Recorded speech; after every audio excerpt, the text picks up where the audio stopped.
eerie swamplands of South Carolina, where Spanish moss hangs like shrouds, lies the abandoned Angel's Rest Chapel, a site once believed to be a sanctuary. Between 1789 and 1832, over 200 people vanished after seeking refuge there. In 1923, church records surfaced revealing a chilling truth: systematic murder disguised as mercy. The Whitworth family, respected community pillars, operated a mysterious order, turning their plantation chapel into one of the deadliest killing grounds in the antebellum South. This hidden history of America's most sinister religious family has remained buried for nearly 2 centuries, but it's time for the truth to surface. If you're ready to delve into this dark chapter of American history, hit the subscribe button and share where you're listening from. Now let's journey back to 1789 South Carolina, where salvation came at a terrifying cost. Help me with a like and a subscribe to motivate me to make better videos, and don't forget to comment which country you are from.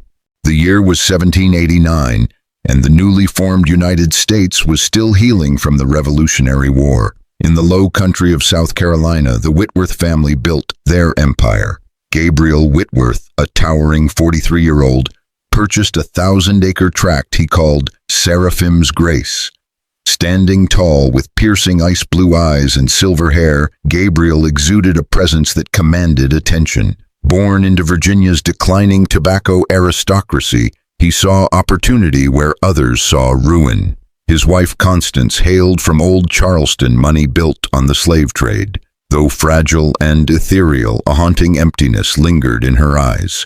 The Whitworth children each had their own disturbing qualities.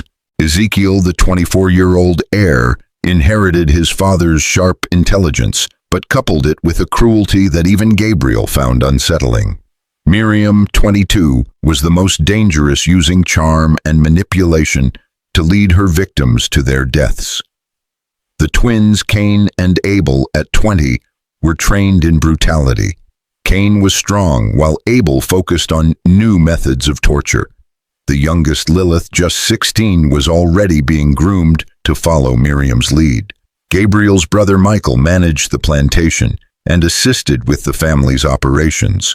Michael's wife had passed, leaving their twin daughters Mercy and Grace to receive the same sinister education. The family's most chilling member was Raphael, or Seraph Gabriel's 35-year-old brother. A medical scholar, Seraph used his knowledge not for healing, but to prolong suffering and ensure victims appeared to die naturally. The Whitworth plantation was carefully designed for their grim business. The main house was imposing, but it was the chapel that held the true horror. Built in 1788, it was larger than most plantation chapels, with a hidden basement serving as a torture chamber. The adjacent outbuilding, disguised as a storage room, housed Seraph's medical lab. The family had established their Order of Fallen Angels in 1789, presenting it as a Methodist revival movement, inviting neighbors to witness Gabriel's sermons on redemption through suffering.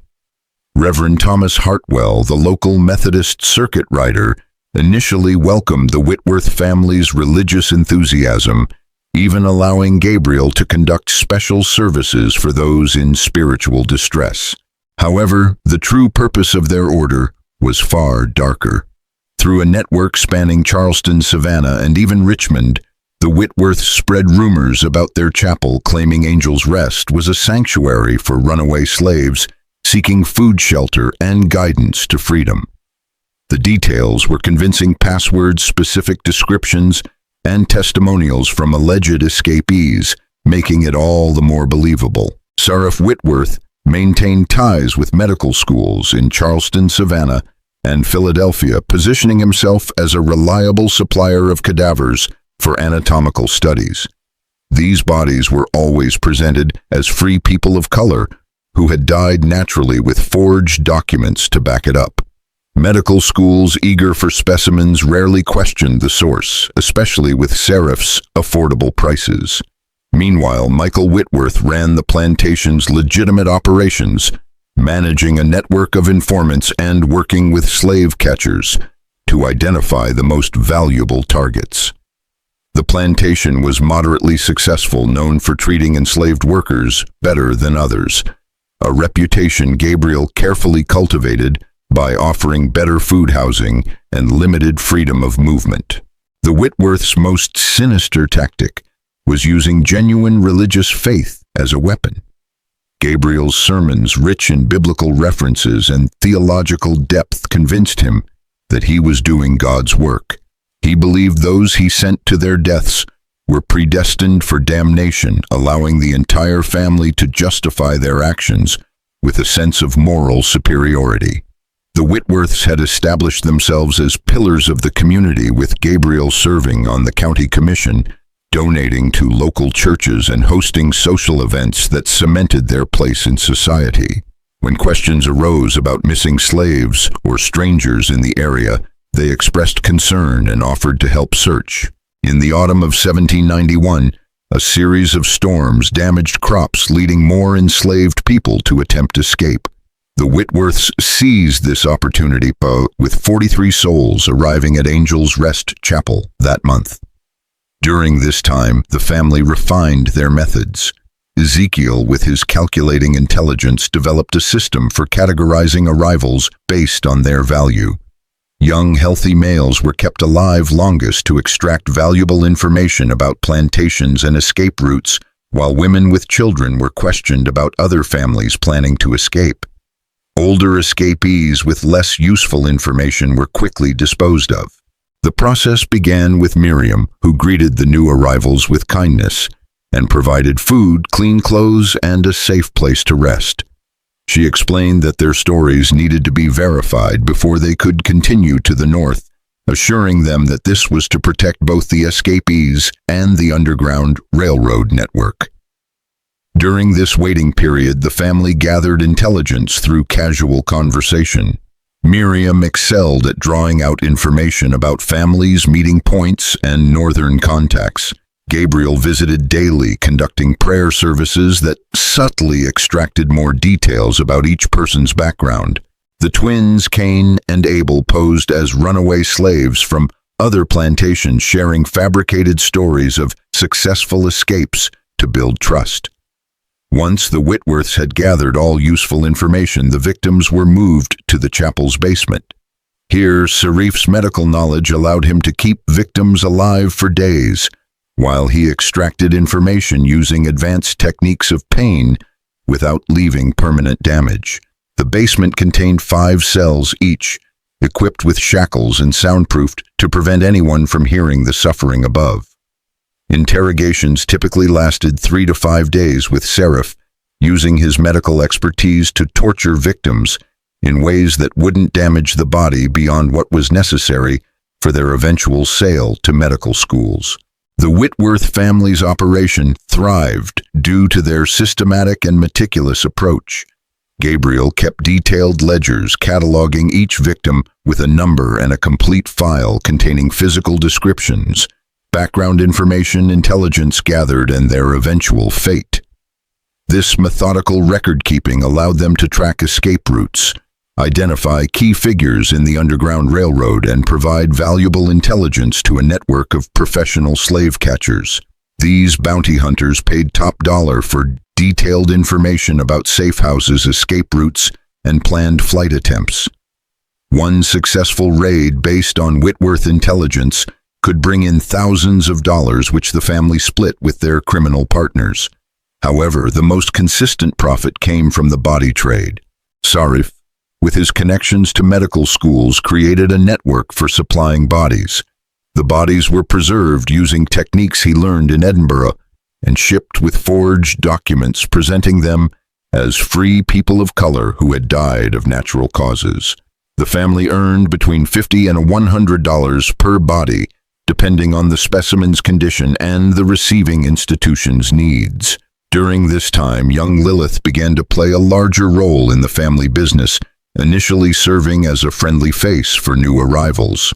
Her youth and innocence made her an effective tool for gaining the trust of victims, and Gabriel saw that she showed no emotional reaction to the suffering around her, signaling that she could handle greater responsibilities as she matured. What made the operation even more terrifying was how the family maintained their public facade. Every Sunday they attended services at the local Methodist church, with Gabriel often acting as a lay preacher. They hosted elaborate dinner parties, contributed to charity drives, and participated in social activities typical of prominent planters. Constance became known for her beautiful needlework and organizing charity events. By 1795, the Whitworth operation had expanded far beyond Gabriel's original vision. What started as a scheme to profit from the chaos of the early Republic had evolved into a vast criminal enterprise stretching across 4 states. Their success attracted like-minded individuals, leading to the formation of the Southern Redemption Society, which included plantation owners, merchants, slave catchers, corrupt officials, and even ministers who shared Gabriel's twisted theology. The society held monthly meetings often disguised as religious revivals or social gatherings where members paid dues based on profits from society-related activities. These funds were used to expand the operation and bribe officials who might have interfered. One of the society's most valuable members was Dr. Edmund Thorne, a Charleston-based physician whose legitimate credentials allowed him to provide death certificates for the bodies Seraph supplied.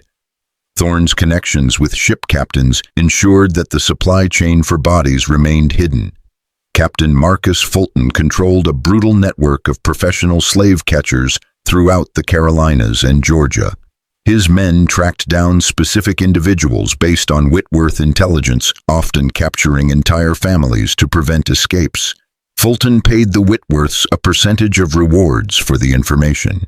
Perhaps most disturbingly, Reverend Josiah Blackwood, a Methodist minister, used his position to identify potential escapees within his congregation. He passed information to the Whitworths while maintaining a facade of pastoral care. He even conducted funeral services for some of the victims, using forged documents to claim they died of fever or other natural causes. As the operation grew, Gabriel developed a coded communication system for the society members to share information without being detected. Letters that appeared to discuss spiritual matters contained vital intelligence about escape routes and safe houses. This coded system was discovered years later, offering historians a detailed record of the network's methods and operations. Seraph's role evolved during this period, transitioning from torturer to forensic analyst.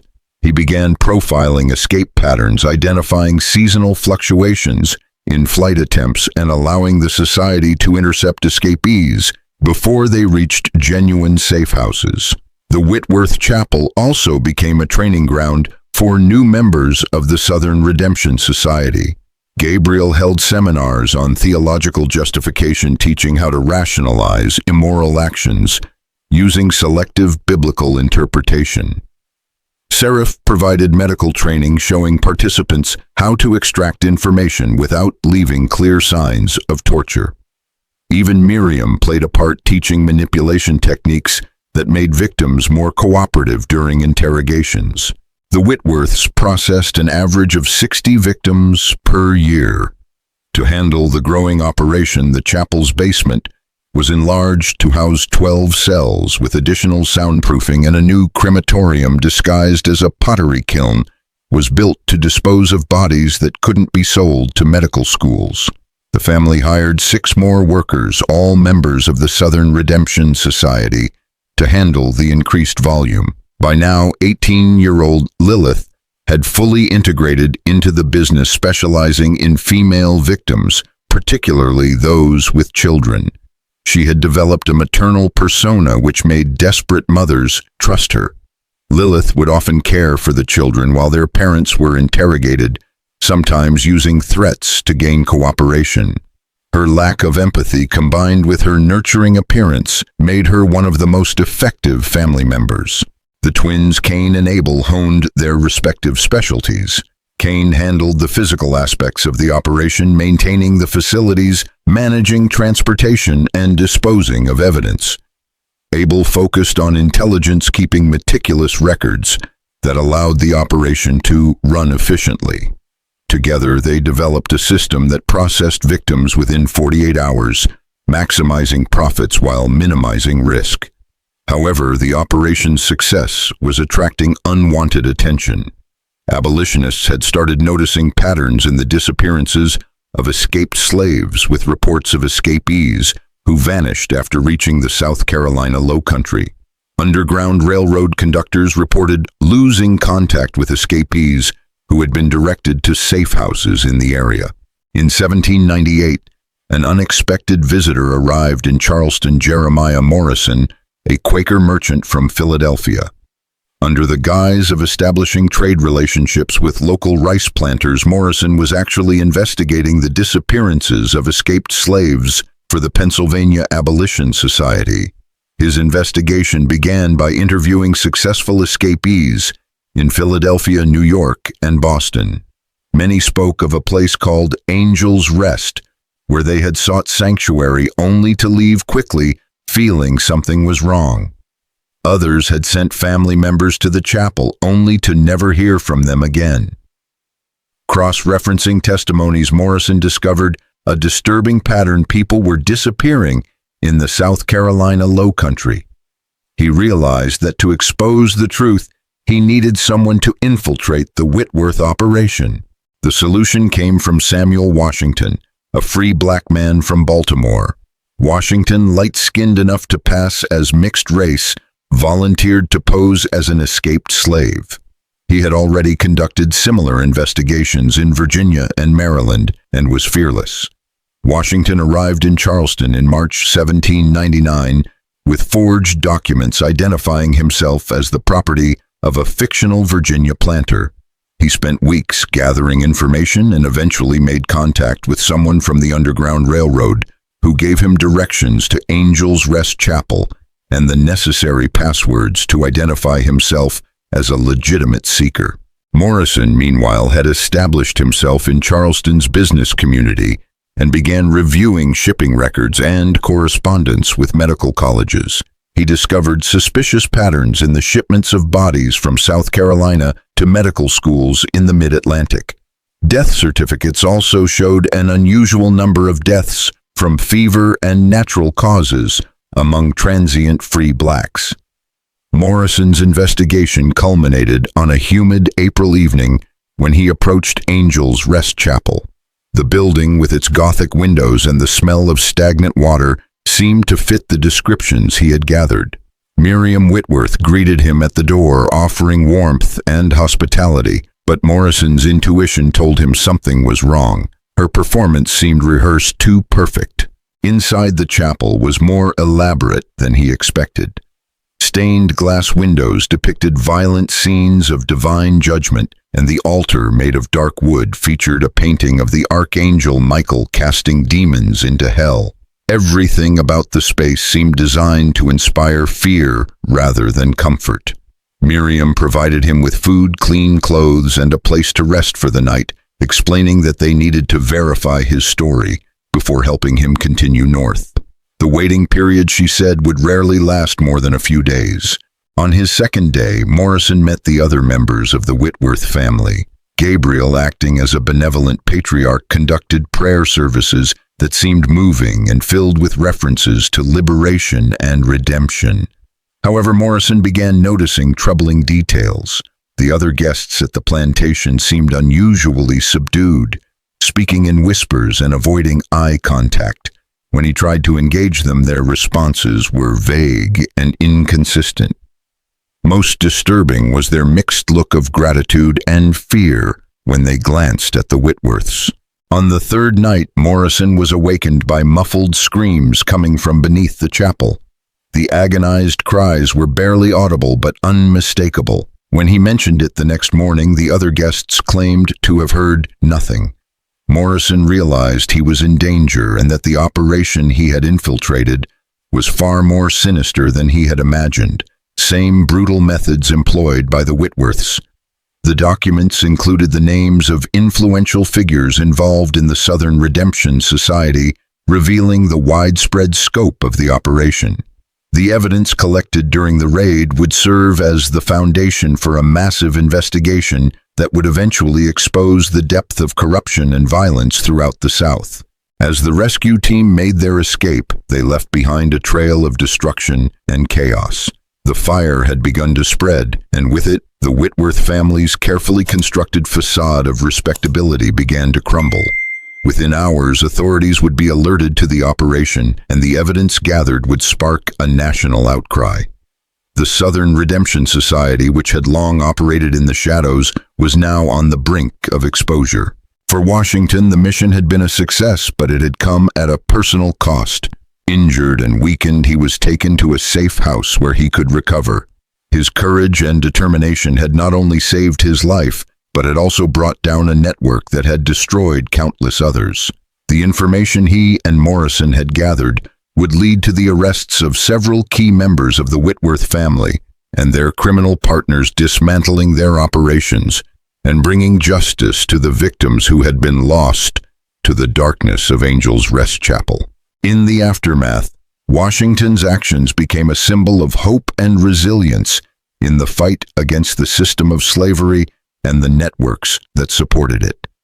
The Whitworth family's reign of terror ended, but the legacy of their crimes would haunt the South for years to come, a stark reminder of the evil that can thrive under the guise of righteousness. James Monroe and President Thomas Jefferson were increasingly concerned about the extent of the Whitworth family's operations. Despite the challenges of jurisdiction and state sovereignty, the growing public outcry and detailed evidence provided by Morrison's investigation spurred action.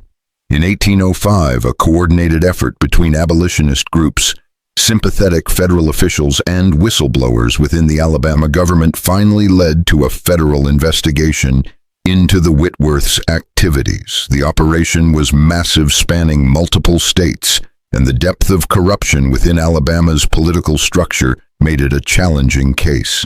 However, the tide was beginning to turn against the Whitworth family. Gabriel, always one step ahead, continued to fortify his political and economic ties, but cracks began to show in his carefully built empire.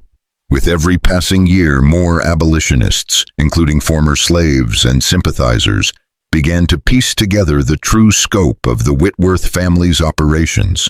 They shared information, strategized, and exposed the truths that had been hidden in the shadows for so long. The exploitation and murder of enslaved people for profit under the guise of religious sanctuaries and legal business practices was too egregious to ignore for much longer. Despite their efforts to remain above the law, the family's operation in Alabama had drawn increasing attention. Federal agents had infiltrated the region, and rumors of the family's latest activities spread like wildfire. By 1806, a large-scale raid was planned to take down the Whitworth operation for good. With the full backing of the federal government and abolitionist networks across the nation, local militias and law enforcement units began to prepare for the operation that would dismantle the Southern Redemption Society once and for all. The final takedown was swift. When federal agents, aided by abolitionists, raided New Seraphim's Chapel in Alabama, they found a well-oiled machine of torture, murder, and human trafficking. The basement facility, which could hold up to 30 prisoners, had been in operation for years, processing victims at an alarming rate. Evidence recovered from the chapel and the various family-run enterprises pointed to the Whitworths' widespread network of accomplices, both inside and outside the law, across several states. As Gabriel and his family members were arrested, their connections to the highest echelons of Southern society and politics were exposed. The Whitworths had used their wealth and influence to shield their horrific operations for far too long. It was only through the unrelenting efforts of people like Jeremiah Morrison and Samuel Washington that their crimes were finally brought to light. The aftermath of the raid was a turning point in the abolitionist movement. The Whitworth case became a rallying cry, drawing national attention to the brutal lengths to which some people would go to maintain the institution of slavery. The detailed reports of torture, trafficking, and systematic murder shocked the conscience of the nation, leading to a stronger, more unified abolitionist movement. As a result, the federal government increased its efforts to dismantle slavery, leading to more aggressive actions against other criminal operations exploiting enslaved people in the South. For the Whitworth family, their empire crumbled as their once untouchable status as pillars of the community was shattered. Gabriel Whitworth, the patriarch of this horrifying legacy, was eventually tried and convicted for his role in one of the most prolific human trafficking and murder operations in American history. The family's downfall served as a warning of the lengths to which some would go in the pursuit of profit and power, while also marking a significant victory for those who fought for justice and the end of slavery in America. Institution complete with tools for the most invasive and brutal procedures. The soundproofing in the basement was superior, and the ventilation system was designed to keep victims alive for extended periods during their interrogations. Gabriel proudly showed off the efficiency of his operation, pointing out how each cell was tailored to the needs of specific types of prisoners, from the physically strong to the most vulnerable. He also highlighted the improvements in medical equipment, showcasing new techniques for preserving bodies for anatomical study and increasing profits from their sale to medical schools. Washington, his heart pounding, listened carefully, noting the chilling details of the Whitworths' operation. Every word Gabriel spoke reaffirmed the need to destroy this monstrous network. Washington's instincts told him that this was a pivotal moment. The more Gabriel revealed, the closer they were to dismantling the entire operation. However, Gabriel, ever cautious, maintained an air of superiority, confident that his operation was beyond the reach of any law or moral authority. He even boasted of his influence over local officials, making it clear that his connections had ensured the family's continued success in Alabama. The meeting, while chilling, was essential to Washington's mission. He had gathered invaluable information about the scope of the operation, the connections Gabriel had within the medical community, and the methods he used to cover his tracks. However, Washington knew that if they were to act, they had to move quickly. Gabriel had already grown suspicious of their intentions, and the longer they stayed in Alabama, the greater the risk of exposure. After the meeting, Washington and his team quietly withdrew to plan their next steps. They knew that the Whitworth family's grip on the region was tightening, but they also understood that they were now closer than ever to bringing down one of the most dangerous criminal enterprises in American history. The evidence they had gathered, combined with their first-hand observations, would be crucial in exposing Gabriel's network.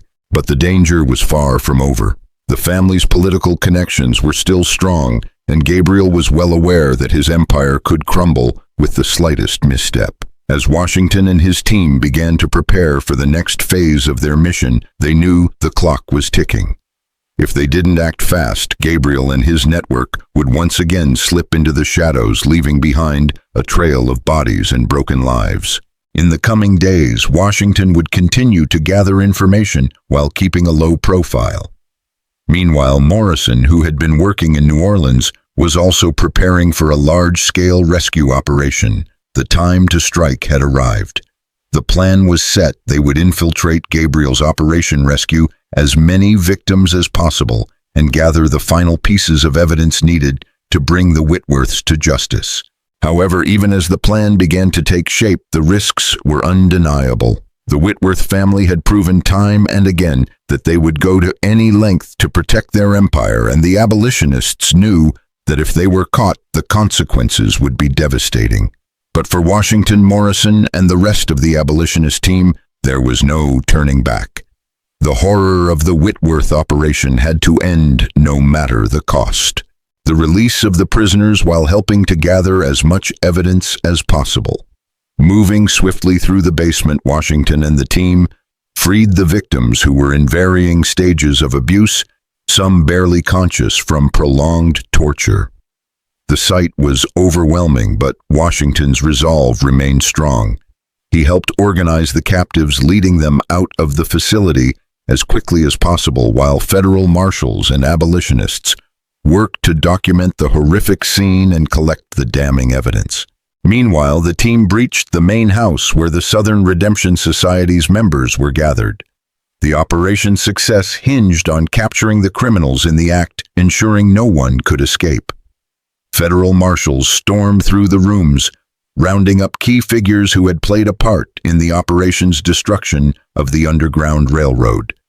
Dr. Edmund Thorne, Captain Fulton, and several prominent plantation owners were among the first to be captured. Reverend Blackwood, who had so successfully hidden his true involvement under the guise of religious redemption, was also arrested. The raid quickly turned chaotic, but the careful planning paid off. The team was able to seize an overwhelming amount of evidence, including the detailed records of the Southern Redemption Society's operations, which laid bare the vast network of complicity stretching from the south to the north. The medical journals kept by Sarif, which documented his horrifying experiments on the victims, were among the most chilling pieces of evidence.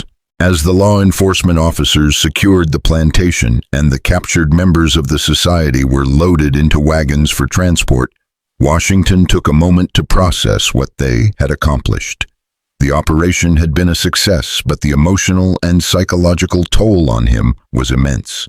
The knowledge that he had been part of ending such a horrific chapter while helping to free dozens of innocent lives provided some measure of solace. The information gathered during the raid would serve as the foundation for a nationwide campaign to dismantle the Whitworth family's network and expose the systemic brutality of slavery's defenders. In the days following the operation, federal authorities worked quickly to round up remaining members of the Southern Redemption Society, and key figures from Gabriel's operation were put on trial for their role in the deaths and suffering of hundreds, if not thousands, of victims. For Washington, the aftermath was bittersweet.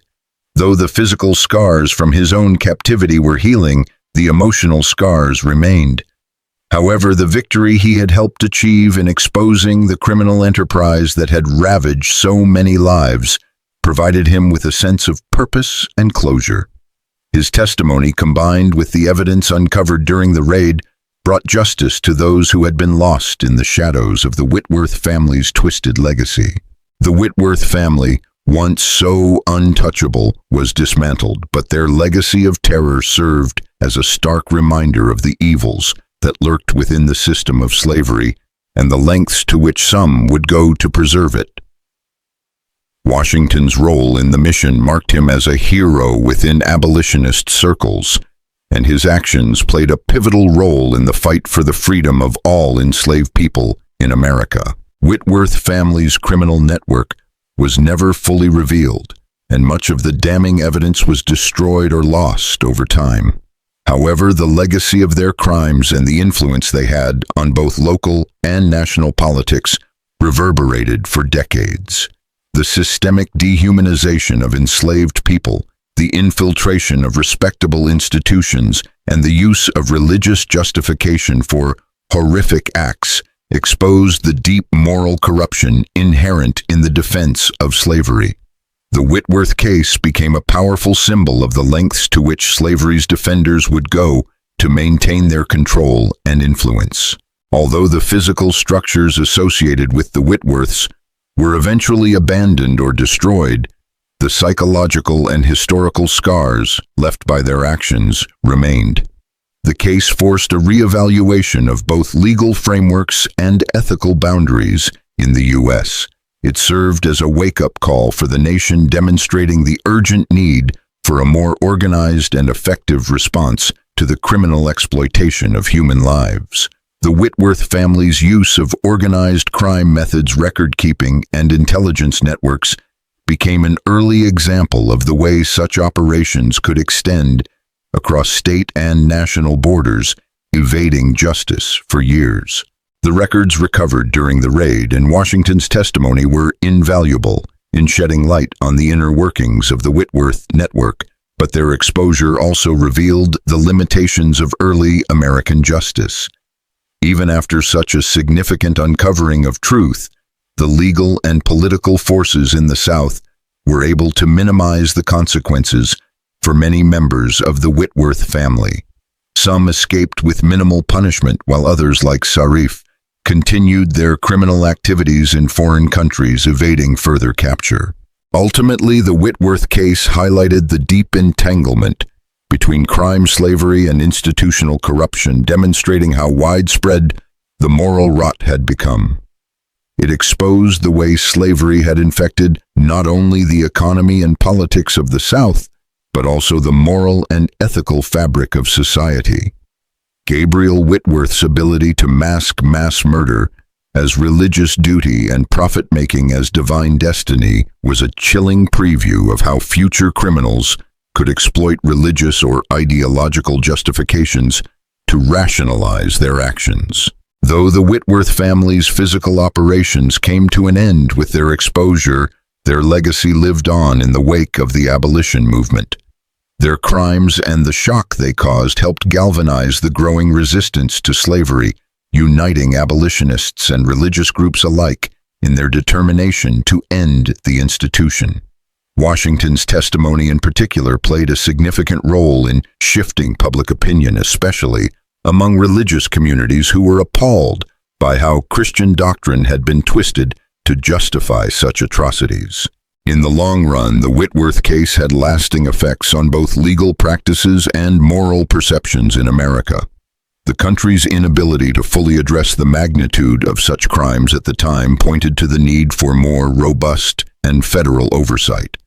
The case showed how entrenched social systems, particularly slavery, created a fertile ground for widespread corruption and exploitation forces that would continue to shape the United States until the Civil War. The Whitworth network's exposure, despite the obstacles it faced, marked a turning point, pushing the country closer to confronting the horrors that had been hidden in plain sight for far too long.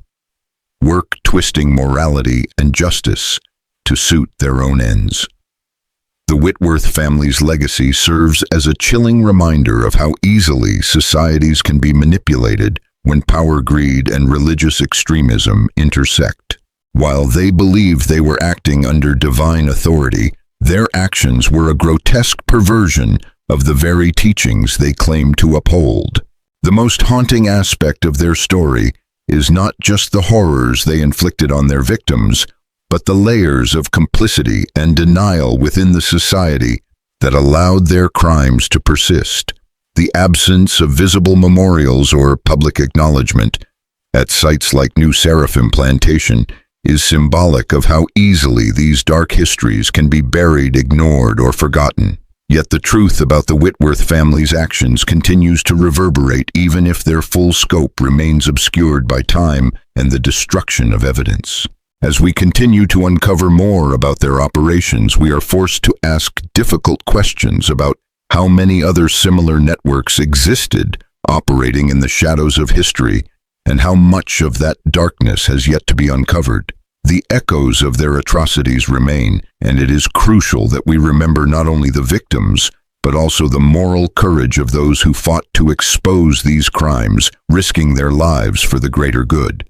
The legacy of the Whitworth family underscores the importance of vigilance and accountability in all institutions, religious or otherwise. When power and authority are left unchecked, the potential for corruption and violence is limitless. Their story is not just about the past. It is a warning for the future, reminding us that we must continually guard against the abuse of power and the manipulation of truth. If you've been moved by this chapter of history and feel the need to ensure such horrors are never repeated, I encourage you to engage in this conversation.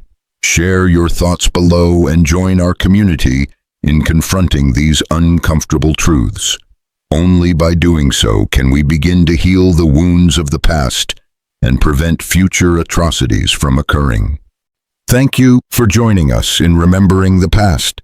Don't forget to subscribe and hit the notification bell so you'll never miss another important story. Thank you everyone for watching the video. Remember to like and subscribe to the channel to watch the next interesting videos.